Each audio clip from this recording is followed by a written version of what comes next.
2000년, 단 2년 만에 약 5조 달러, 당시 하나로 무려 6,500조 원에 달하는 돈이 증발합니다. 그리고 이 엄청난 사건의 시작은 작은 기술 하나로부터 출발하죠. 지금 여러분이 보고 계시는 스마트폰, 컴퓨터, 태블릿, 이 모든 것들이 너무나 당연하게 느껴지시죠? 만약 세상에 인터넷이 존재하지 않았다면 과연 저 물건들이 세상에 나올 수 있었을까요? 그래서 저는 지금부터 인터넷이 세상에 처음으로 공개된 날로 돌아가 보려고 합니다. 때는 바야흐로 1993년 미국의 한 대학 연구소인 NCSA에서 역사적인 무언가를 만들어내게 됩니다. 이 프로젝트의 이름은 바로 모자이크. 이 모자이크가 세상에 등장하면서 인터넷은 더 이상 전문가들의 전유물이 아닌 대중의 영역으로 나아가기 시작했습니다. 전에는 글씨만 간신히 볼 수 있었던 답답한 인터넷이 이제는 클릭 한 번으로 사진도 볼 수 있고 화면 전환도 가능해진 거죠. 이와 동시에 사람들 사이에서 인터넷이라는 거대한 물결이 순식간에 퍼져나갔습니다. 그야말로 빛의 속도로 이루어진 대중화였습니다. 그런데 이 모자이크 프로젝트에 참여했던 대학생 연구원 마크 앤드리스는 문득 생각합니다.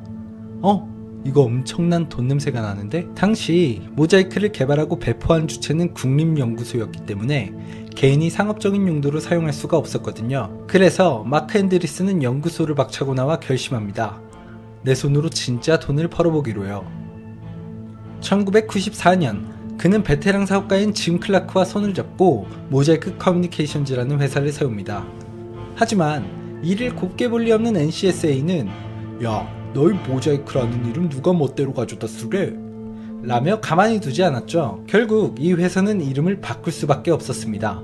바로 넷스케이프라는 이름으로요. 아마 이 이름을 듣자마자 무릎을 탁 치는 분들도 계실 겁니다. 전 세계를 집어삼킨 광기의 진짜 시작점이니까요. 넷스케이프는 기존보다 훨씬 발전된 웹브라우저를 공개하면서 순식간에 시장 점유율 80% 이상을 차지해버립니다. 여기서 그치지 않고 1995년 8월 9일 나스닥 시장에 상장을 진행하죠. 아니나 다를까 대중들은 완전히 열광했습니다. 너도 나도 쓰고 있는 이 엄청난 인터넷 회사의 주식을 살 수 있게 되었으니 말이죠. 최초 공모가는 주당 14달러 수준이었지만 폭발적인 투자 열기 때문에 상장 직전 28달러로 2배나 상향되었습니다. 그리고 상장 당일 남녀노소 가리지 않고 넷스케이프를 매수하기 위해 개미처럼 달려들었습니다. 주문이 너무 많이 밀려 거래가 2시간이나 지연될 정도였죠. 당시 미국의 대형 증권사인 찰스 슈왑에 전화를 걸면 나오는 ARS 안내 음성은 이랬습니다. 넷스케이프 IPO에 관심이 있으시면 1번을 눌러주세요. 그렇게 정신없이 시간이 흘러 드디어 오전 11시 힘겹게 거래가 시작되었습니다. 체결되었습니다. 체결되었습니다. 체결되었습니다. 거래가 시작된 지 단 몇 분 만에 넷스케이프의 한 주당 가격은 75달러까지 치솟았습니다. 주가가 무려 3배 가까이 폭등하는 데 걸린 시간은 채 몇 분도 되지 않았던 겁니다. 다음날 월스트리트 저널은 이 사건을 두고 이렇게 보도했습니다. 미국의 거대 방산기업인 제너럴 다이내믹스가 시가총액 27억 달러를 달성하는 데 43년이 걸렸다. 하지만 넷스케이프가 그걸 해내는 데는 딱 1분 걸렸다. 이 모습을 지켜본 대중들과 수많은 기업은 한 가지 확신을 갖게 됩니다. 인터넷은 인류의 미래를 바꿀 완벽한 신기술이구나. 이를 기점으로 수많은 인터넷 기업이 우후죽순 생겨나기 시작했고 기존의 공룡 기업들도 새로운 산업에 발을 내딛습니다. 비슷한 시기에 마이크로소프트는 인터넷 익스플로러를 출시하며 반격에 나섰고 아마존과 이베이는 본격적으로 글로벌 이커머스 시장의 문을 열었습니다. 구글, 야후, 그리고 한국의 다음 같은 포털 사이트들이 등장하며 인터넷은 전 세계의 안방으로 보급되기 시작하죠. 이 화려한 이름을 뒤로 우리가 들어보지도 못한 인터넷 사업에 뛰어든 기업만 수백, 수천 개가 넘었습니다. 그리고 시장 분위기에 취한 대중들은 너무나 단순하게 생각했습니다. 회사 이름 뒤에 .com이 붙었네? 사용자가 이렇게 많으면 무조건 대박 나겠지. 주식 시장은 미쳐갔습니다. 실적이나 수익 모델이 없어도 이름에 닷컴만 붙어있고 방문자 수만 많으면 주가는 하늘을 뚫고 올라갔습니다.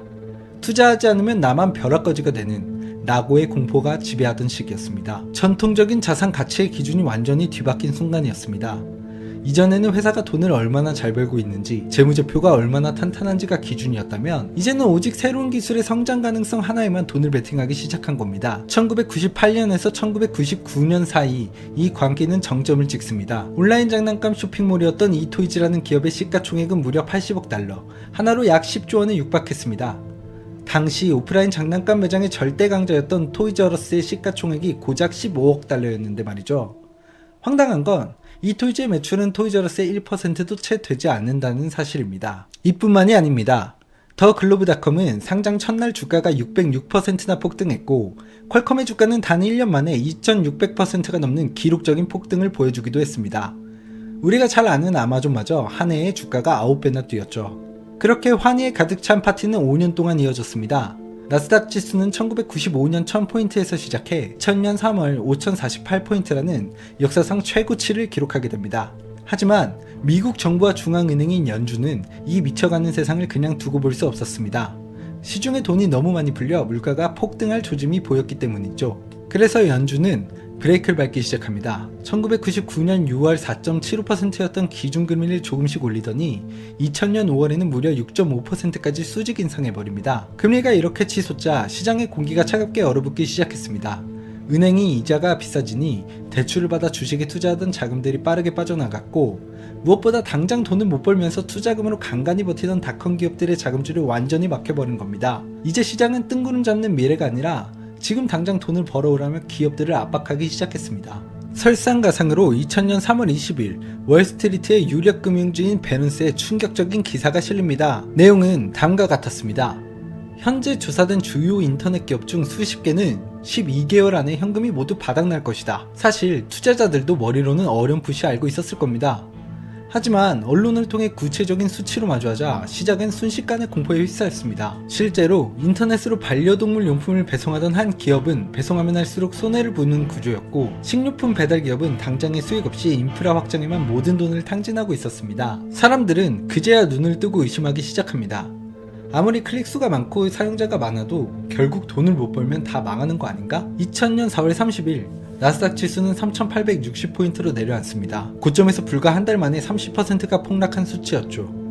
늘 그렇듯 처음에는 소수의 눈치 빠른 투자자들만 조용히 빠져나갔습니다.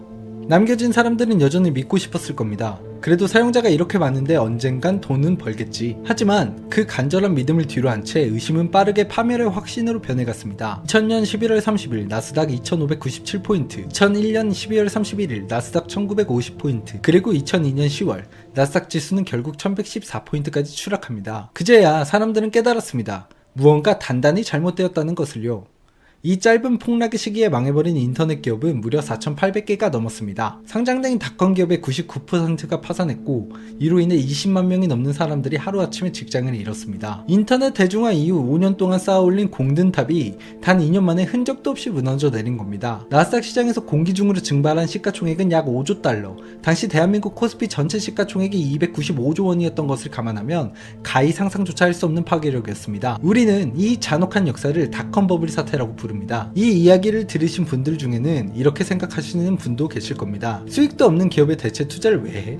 그때 사람들은 바보였나? 아니요. 저는 그렇게 생각하지 않습니다. 사람들은 정확하게 인터넷이 세상을 바꿀 것이라 예측했고 실제로 세상을 완전히 바꾸어 놓았습니다. 단지 기술이 성숙할 시간이 조금 부족했을 뿐이죠. 사람들의 미래에 대한 믿음은 옳았지만 광기에 취해 날뛰던 주식의 가격이 옳지 않았던 겁니다. 버블은 이처럼 세상이 빠르게 변할 것이라는 사람들의 강한 확신에서 태어납니다. 그리고 그 확신이 현실의 벽에 부딪혀 깨지는 순간 눈앞에서 신기루처럼 사라지죠. 역설적이게도 이러한 무모한 확신이 때로는 인류를 발전시키는 원동력이 되기도 합니다. 지금 우리가 침대에 편하게 누워 스마트폰으로 유튜브를 볼 수 있는 것도 그 시절 무모한 확신을 품고 끝까지 살아남았던 아마존이나 구글 같은 기업들이 존재하기 때문이니까요. 결국 우리의 목표는 다가올 미래의 확신이 허황된 버블이 될지 아니면 위대한 발전이 될지 필터링할 수 있는 인사이트를 기르는 것이 아닐까 싶습니다. 자, 여기까지 버블박스의 첫 번째 이야기 닷컴 버블이었습니다. 오늘도 하나의 이야기를 사과박스 안에 담으며 마무리하도록 할게요. 앞으로도 더 유익한 이야기, 재밌는 이야기 하나씩 담아보도록 하겠습니다. 구독과 좋아요는 박스를 더 크게 만듭니다. 다음 이야기에서 또 만나요.